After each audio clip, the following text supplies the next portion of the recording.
This is Live for Love TV. Live for Love TV. Yes, I am. One step more. One step more. One step more. Until you reach your goals. One step more. Save them soul. One step more. One step more. How good it is to reach the Live for Love TV. This is Live for Love TV. Live for Love TV.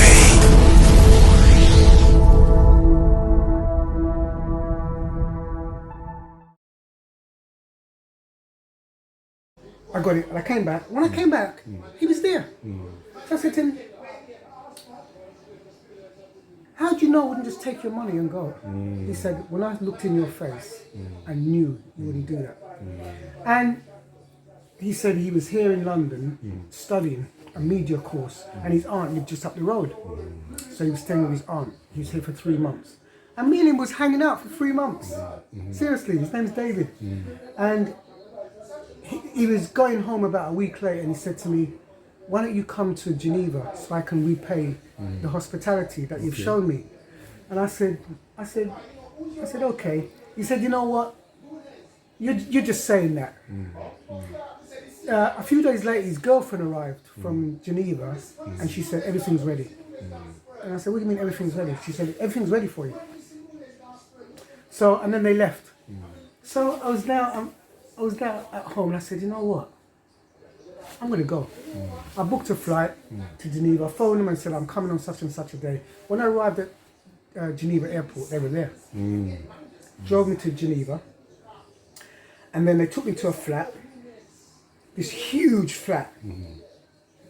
And then he was still on a course, but the course he was on was in Lucerne, which is about an hour away by train.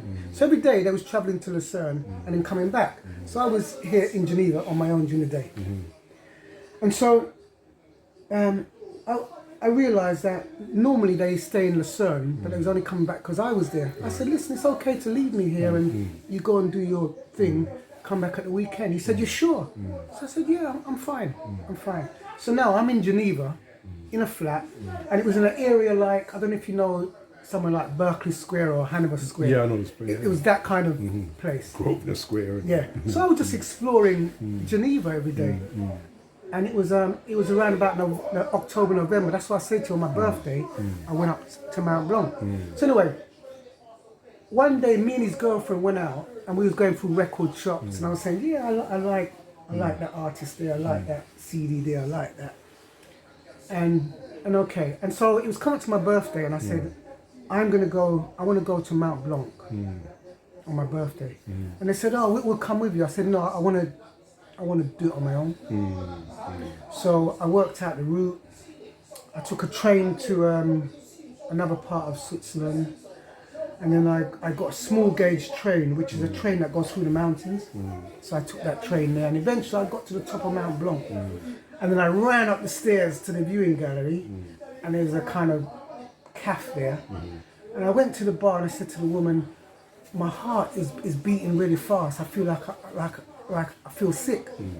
She said to me, you need to slow down. You're at high altitude. Just slow down. Yes. It is so different, yeah. So I went and I sat down. Next thing I knew, I was waking up. I fell asleep. Yeah. And then I went and I stood outside and looked across the Alps. And then I made my way back to Geneva. When I got back to the flat, there was about 15 people there. And I said, what's going on? And they said, oh, we was going to come and look for you because we thought you got lost or something. But anyway, you're here and it's your birthday. And this is for you. So when I opened the package, it was something wrapped in newspaper. All the CDs that I said to his girlfriend that I liked, she went back and picked them up. Yeah, okay. She bought them. And I was like, oh my God. And then we were talking, and I said, you know, I've always been fascinated with flamenco dancing. Even as a kid, I always liked flamenco for some reason. And she said to me, my aunt is one of the top flamenco dancers. I'm going to take you to meet her. So she took me to meet this woman, And she said, I'm going to explain to you the whole history of flamenco and how I became a flamenco dancer. I learned through the gypsies. I can see your body's moving like a flamenco man right now. Yeah, she said I do the classical flamenco, and she cooked some food, and she said we call this paella. I said, but I know this food. We call this poor man food. You know when you get the rice and you mix up all the leftover food and you cook it all up. That's what we say. I said we call it poor man food. She said paella means food for the poor. Oh, okay. So I said, look at that. Yeah, look at that. Yeah, Look at that. yeah. So I came back to England. I'm just telling you that story because it's like I say, you start to think a certain way. You don't even know it, but you're portraying yourself a certain way, and you attract certain people. Yeah. And I agree with you. I know that's a fact. It happened to me, but this is your story, so I'm not going to bring my story. But that's exactly right. But they call this the law of attraction now. I don't know if you've heard that word. Right. Okay, I haven't read that. You look on the internet and books, and there's a book called The Secret. Yeah. And it came out and it made billions or millions of pounds. Right. It's based on a law of attraction, basically exactly what you just described, because considering you don't know about it.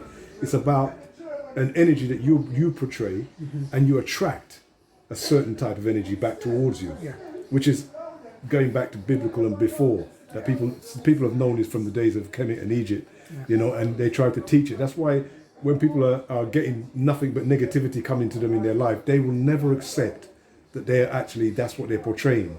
They don't want to accept that. So that's why I said it's one of the reasons why we started this project, so that people like you could come on and explain to people how it actually works. They don't want to hear me all the time, how it works. But at first, even people used to say, you're lucky. You're lucky, and I used to believe them. And then when I realised, no, this ain't luck, because it's happening too often. And then you start to realise. I don't care. And people tell you as well. People start to talk to you, and they say, "This is what you look like." My girlfriend, she's Indian. She's an Indian Muslim, but she's from Africa. They're from Zambia. Okay, Zambian. Okay. Funny enough. And sometimes we go out. We go to, say we go to somewhere like Harrods, and she says to me, when I come here, they ignore me. She said, you walk in, and everybody, they're falling over, tripping over themselves to help you. And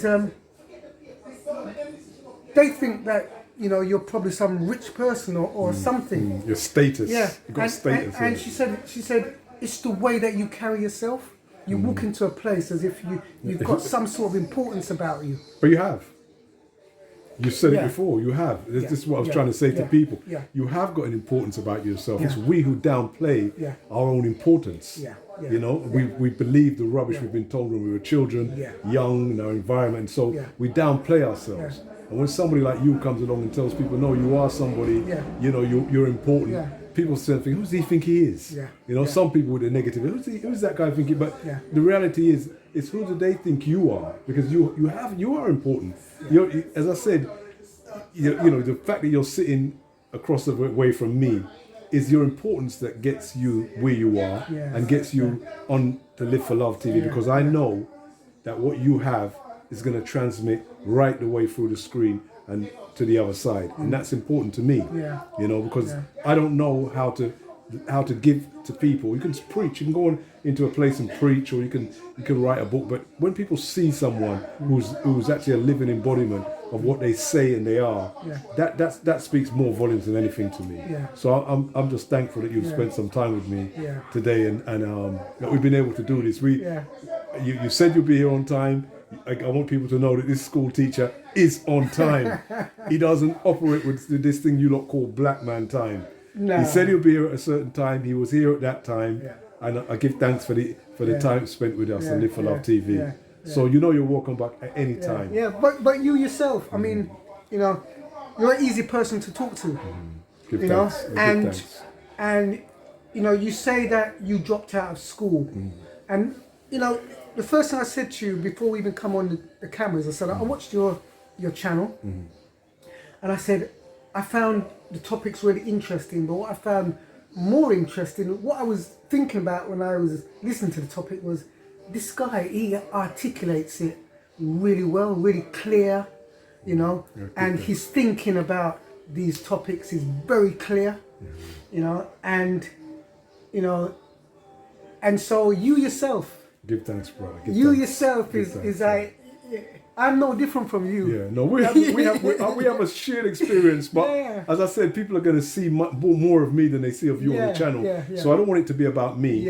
When I started Live for Love TV, I started it because it's about it's about us, our story, from our perspective. Nobody's going to come on Live for Love TV and dictate to me the subjects or the kind of people that I'm going to talk to. I don't care. To me, you're not the only person, but I've had authentic people sitting in the chair before. These are billionaires to me. An authentic person to me is a billionaire. You can give me any billionaire. If he's not authentic, I don't care about him. He's not. He's. People don't realize, and this is what people are going to have to understand, listening to you and other people. If I asked you in the 19th or the 18th century, who was the richest man on the planet? Who was the richest man? Who was the rich people? Billionaires are forgotten very quickly. But authentic people, poets, people who come up with consciousness, writers, book writers, people who tell their truth. These people are remembered for thousands and thousands and thousands of years. So that's why authenticity is important to me. People, they may have the run now because they have the bags of money. But authentic people talk about them long after they've gone. And your students will talk about you long after you've gone. Because if you're 60 plus, and some of them are only 12 and 13. They'll be talking about you long after you've passed away. Believe me. I hope so. They will be, but trust me, they will be. I hope so. It will take them a long time to realize who you are and what you are. Because life will teach them. You know, that there's not many authentic people out there. You know? I once had a tutor, Richard Hubbard, and he once said to me, I was reading something, and I said, Richard, I don't understand it. I just don't understand it. I mean, is it me? He said, Alwin, if you consider yourself to be an intelligent person and you read something and you don't understand it, consider it badly written. Very good, very good. Yeah. Very good, yeah. So, and that's the reason why I said to you, even though I didn't do any well in school, I thought my teachers were useless. Because I wasn't dumb and it was other people who were not dumb. But they weren't reaching us. But yet they kept going on as if they were teaching. They weren't bright enough. They weren't bright enough to reach you. So I'm thinking, how can you have these? Because a lot of the people I know that I went to school with, who apparently didn't do well in school, have done very well outside of school. Very well outside of school. That's amazing. That tells you everything about the teachers. It tells you everything about those kind of teachers that we had. So I'm thankful again, Brother Alwin and Sir Alwin, I have to say, because you are a teacher, and I'm happy that you came. I'm happy we've been able to spend this time, and we're going to speak again. But we're going to speak now. The next time we speak, we won't be speaking about your life story because we know a lot about it now. We're going to be talking about other things, other day-to-day things that we need to get across to people from authentic. I just love talking to authentic people. The fake people. There's so many people. You ask them to come on, they can't come on. Because their persona won't allow them. Do you understand? What they're portraying out there is not who they are. Authentic people are not frightened of cameras. I'll give you one experience that upset me when I lived in Africa for 15 years. And, where about? In Ghana. Okay. And I did a lot of business over there. And one thing, they do business different than we do. And it's a lot of, people call it corruption, but it's the way they do things. But what I found upsetting to me in Africa was no matter where you went in business, people talk like they talking to me and you. 15 minutes, half an hour. They'll speak for an hour. They'll speak for an hour to you. But the minute you say this business meeting, I want to put a tape recorder down. Let's do. They won't speak another word because they know they're not truthful. They know they're not being authentic, and it's constant. It's not one person or just a few people. It seems like everybody seems to be like that. They'll say anything, just don't put it down so that they can be held to their own words. And that's what that was disappointing to me because I realized this lack of authenticity in a community is not just there; it's here too. It's everywhere I've been. And so when I find someone who's authentic, I hold on to them with two hands, and grab onto them and get what I can get out of them and squeeze them like a sponge, like I'm doing with you.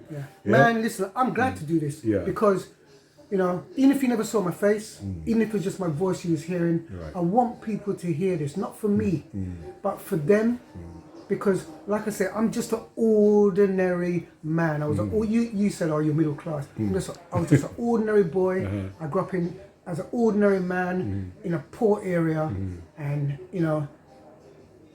and I haven't done nothing fantastic that nobody else can't do. Right, I hear you. And that's why I'm talking to you. That's right, and that's why I'm talking to you. Right. Because that's exactly where we come from, the same place at the same time. Yeah. So we give thanks for the time, Yes, brother, and one love, peace and love. Yeah. Bless.